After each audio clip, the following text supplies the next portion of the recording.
Oh, and just as a testament of their Trump derangement syndrome gone awry, Trump killed al-Baghdadi, which was the leader of ISIS.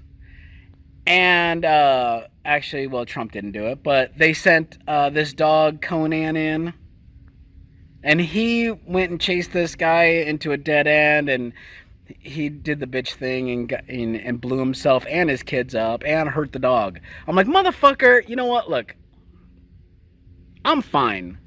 You want to kill yourself.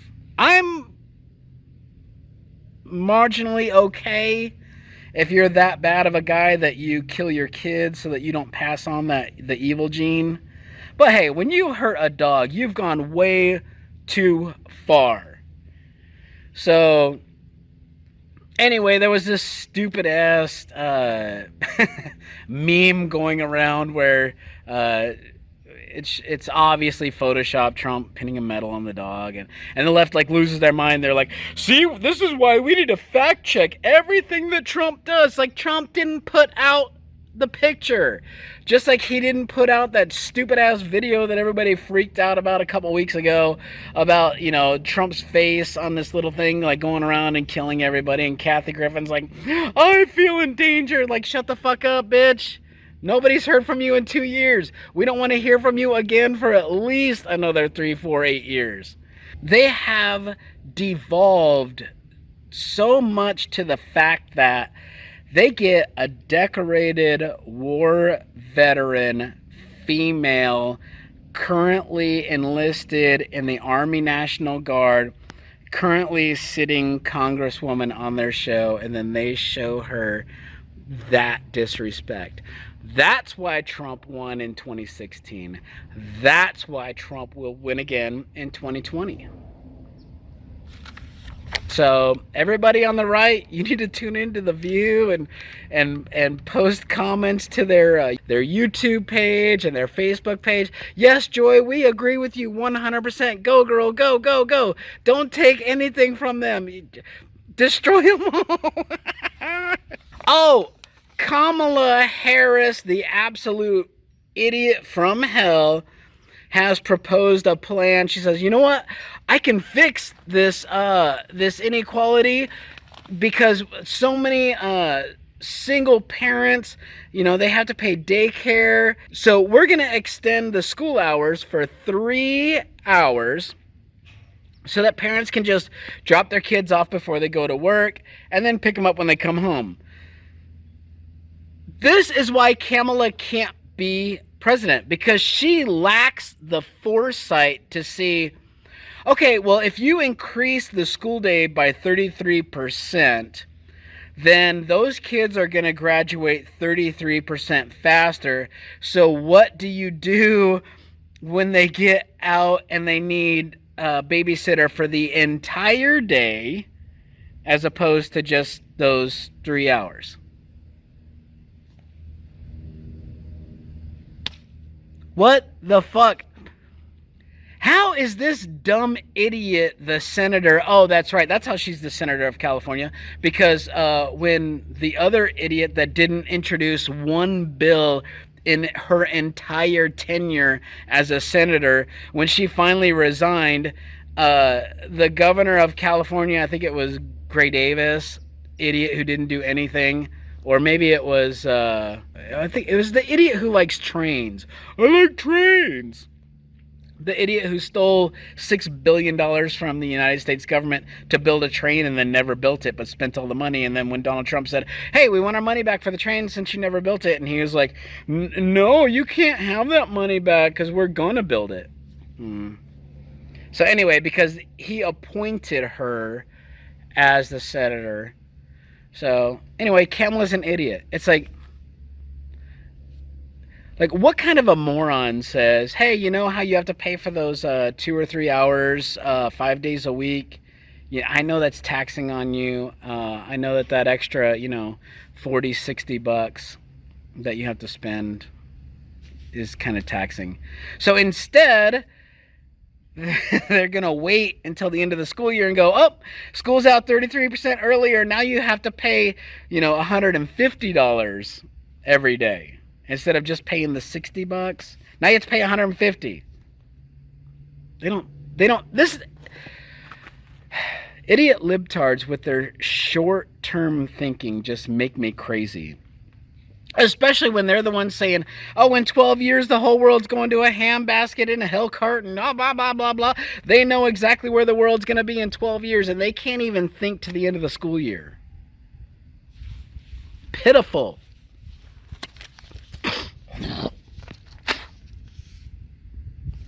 So, Chicago finally did something right. They forced that idiot superintendent of the police department, Eddie Johnson, they forced his dumbass to retire because in the last 3 years in Chicago, just murder rates just going through the roof, crimes going through the roof. Eddie Johnson's sitting there the whole time going, well, I don't know what I can do about it. You're the superintendent of the police. That's your job. They hired Charlie Beck, the former police chief of Los Angeles. Hell yeah. Get in there, Charlie Beck. But watch. I guarantee you within 2 years, if they keep Charlie Beck on board, they will see their crime rates drop at least 20%. Instead of rising, 15, 20% every year, which when you think about that, that's exponentially ridiculous. I bet you within 2 years they're going to see a 20% decrease in crime under Charlie Beck. I don't know why he's not the police chief here in LA anymore. He did such a great job. I mean, if you watch like movies like Colors, that was like before Charlie Beck. And then you look at LA now, and other than the homeless, because, well, that's Dems just say, well, they're just pooping and peeing and shooting up on the sidewalks. Just walk around it. Other than that, the crime rates in LA are low. Unlike Oxon Hill, Maryland, in Los Angeles, you can actually go into a Popeyes Chicken and get a chicken sandwich without being stabbed to death. What the fuck, Maryland? Why do people have to die in Oxon Hill to get a damn Popeyes chicken sandwich? People in LA, you can go right there, downtown LA, 3 o'clock in the morning. All the homeless people, they're all napping from shooting up all the heroin. You dodge the poop and the pee. Boom, you walk right into Popeyes. You get your chicken. You're out.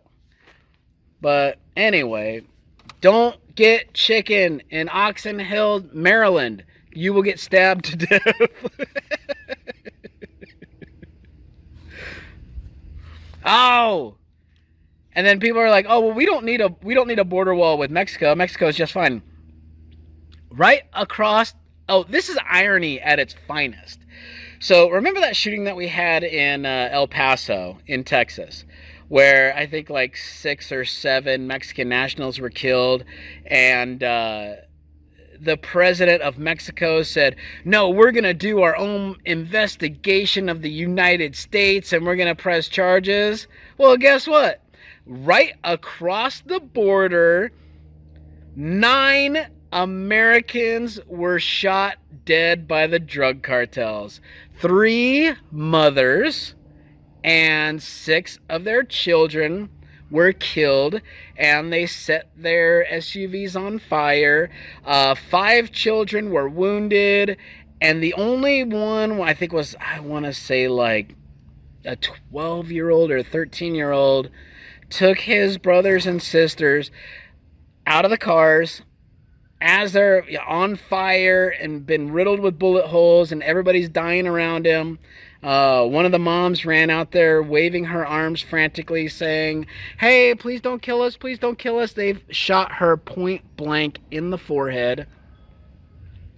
So this freaking hero of a kid drags his wounded brothers and sisters into the tree line, covers them with broken branches and stuff to camouflage them, then walks like 13 miles back to their compound, because they're like some Mormon extremist group who still believes in polygamy. They fled the United States like 50, 60 years ago because they didn't want to live under American law. And I hate to be the dick, but come on, you know I'm going to tell you the truth. Look, when you live your life outside of the law, you lose the protection of the law. I didn't invent that quote. I didn't invent that theory. I'm just saying that that's how it is. And, you know, look, if you want to be polygamous, you want to live in cartel country, and this weird Mormon offshoot sect thing, they have a history of murdering each other for power, murdering locals murdering them. So this isn't exactly a new thing. But, yeah. And then Donald Trump says, hey, Mexico president, since these were, 9 American citizens murdered, they have joint citizenship, but, whatever. And then 4 kids hurt, 5 injured, whatever. If you need help fighting the cartels, we can wage war, and we'll send our army down there and we'll help you with that problem. And this motherfucking dumbass Mexican president who said he's going to investigate one shooter, crazy motherfucker that went into a Walmart in El Paso and shot like 3 white people and 6 Mexicans. He's like, well, I'm going to investigate the United States over this. But when 9 white Americans are murdered in his country, he's like, nope, I'm good. You guys just stay the fuck on your own side. And you think that there's not a reason to have a wall there? There is a very good reason. I work with a guy who's like, oh yeah, I would move to Texas in a heartbeat because my grandma lives in El Paso. And I go, ooh, that's a little sketchy. He goes, yeah, I know. He goes, from her house, you can look over the border. And she's like, they hear gunshots every night, people getting murdered. And I'm like, well, why does she still live there? It's like, well, where's she going to go, dude? You can't sell it. What are you going to sell it for, $8? Then what does that get you? A bus ticket to nowhere. So, yes, that is why we need the wall.